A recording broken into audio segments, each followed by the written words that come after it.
harbor where the trade winds blow. There's a crater made of fire from 1,000,000 years ago.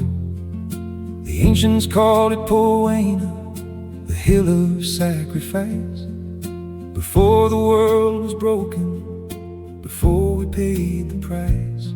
Now the green grass covers over the ashes and the stone, and 53,000 boys are finally resting home, with flat gray granite markers lying flush against the ground, in the quiet of the crater where the ocean makes no sound.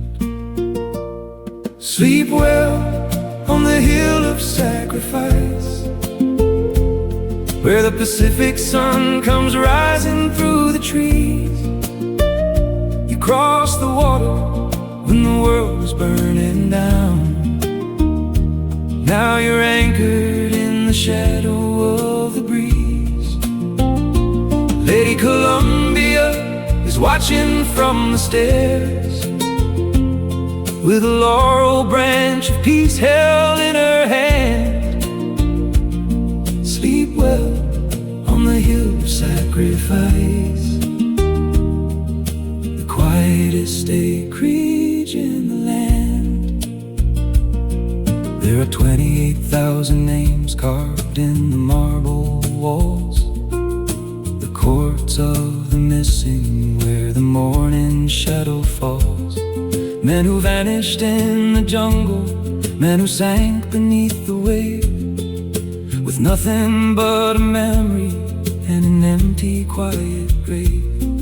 From the beaches of Tarawa to the frozen Chosin cold, to the jungles of the Mekong where the boys grew quickly old. They brought them to the island when the fighting finally ceased, to a volcano that traded all its fire for the peace.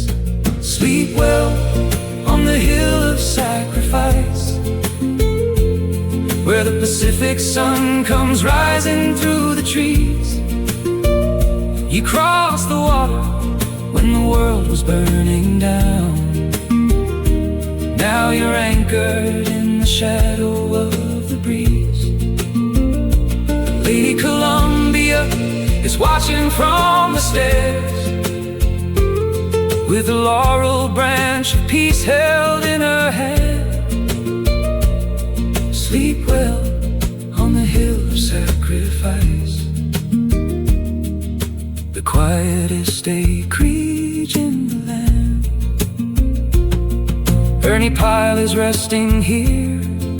He wrote about the mud, he wrote about the infantry who paid for it in blood, and the unknowns from the harbor who were sleeping in the deep.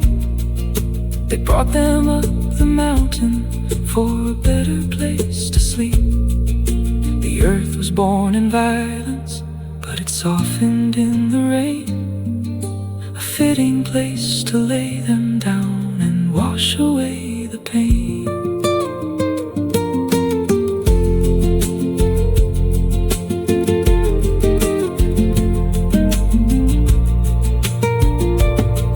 Sleep well on the hill of sacrifice, where the Pacific sun comes rising through the trees. You cry